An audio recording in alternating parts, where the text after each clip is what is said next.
Wamelisema uchaguzi tarehe 29, hakuna kinyangarakata yoyote, narudia yoyote, mwenye uwezo wa kufanya lolote kuhatarisha uchaguzi huo. Hayupo. Safi kabisa. Watu wasijipe kazi wasizokuwa nazo, wasijipe umuhimu wasiokuwa nao. Hayupo hata mmoja atakayepita barabarani kuandamana, na kuhakikisheni hayupo. Sisi tarehe 29 tutatumia akili zetu na mikono yetu kuchagua viongozi. Wanaodhani wanaweza kuchagua viongozi kwa kutumia miguu waje.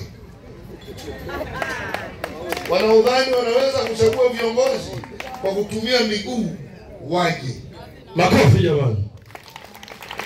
Waambieni ndugu zenu, kama gemu imewashinda wakakae nyumbani kama walivyokaa. Wawaache wengine washiriki uchaguzi. Vitabu vitakatifu vimesema kura huamua mashindano. Waache.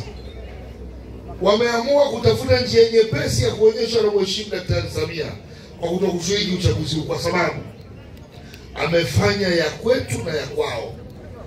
Ya kwao mnajua aliyofanya. Kama hivi hasa hicho kinachosema hakuna uchaguzi kimepewa ruzuku by favor. Tunarudia vizuri. Waligomea matokeo, walikataa kutambua wabunge wao, unapewa ruzuku ya nini? Lakini baada ya kukaa chini 4 hours za Daktari Samia Suluhu Hassan wakaridhiana, wakawapa ruzuku hata ile ambao walikuwa wameisusia. Ungwana mkubwa wa Daktari Samia. Lakini imefika mahali wala hawalioni hilo, bado wameendelea chokochoko. Walijijua hawana uwezo wa kushindana na yeyote.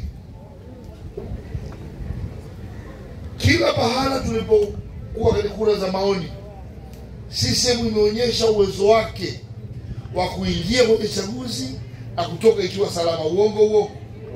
Wote mmeshiriki uchaguzi hapa. Shirima na ndugu yangu Fadlu tumemaliza salama, tumeondoka salama. Uongo? Kitila na Kemere tumeingia salama, tumetoka salama. Uongo? Dar es Salaam nzima, Tanzania nzima, hayuko mwana CCM yoyote kanuna. Uimara wa chama chetu ni pale tunapoingia kwenye nyakati ngumu na tunatoka tukiwa moja. Wenzetu wameingia kwenye mchakato wa uchaguzi, wametoka vyama vingi tofauti, hawakuwa na uwezo hata kidogo ukabiliana na sisi. Hii nchi yenye watu wastaarabu wanaoamua mambo yao kutumia kichwa na sio miguu. CCM oye! Tarehe 29 tunakwenda kumheshimisha Daktari Samia Suluhu Hassan kwa sababu moja tu, tunamjua. Aliyoyatenda kwetu tunayejua, tunayaheshimu. Miaka 4 ya maana ya binti Kizimkazi katika uongozi wake katika taifa hili, ameonyesha ni mwanamke ambaye anajimudu, anaweza anachokisema. Biashara na uchumi wa kutoka Dar es Salaam, Morogoro na Dodoma, biashara zinafanyika kwa haraka. Saa 2 asubuhi umeenda Dodoma, jioni umerejea Dar es Salaam kana kwamba ulikuwa hapa. Uongo huo?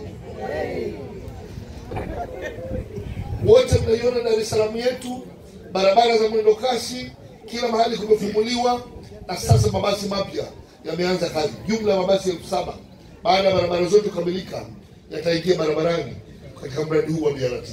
Nani kama Daktari Samia Suluhu Hassan?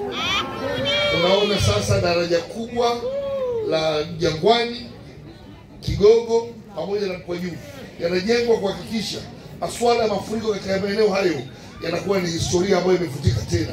Nani kama Daktari Samia Suluhu Hassan? Wale wanaopiga kelele bado wao ni watumiaji wakubwa wa yale wanaopiga kelele. Tumewazoea ndugu zetu, wananongwa kama ndugu wa mume, hawawezi kukubali, lakini moyoni wanajua uwezo wa Daktari Samia Suluhu Hassan.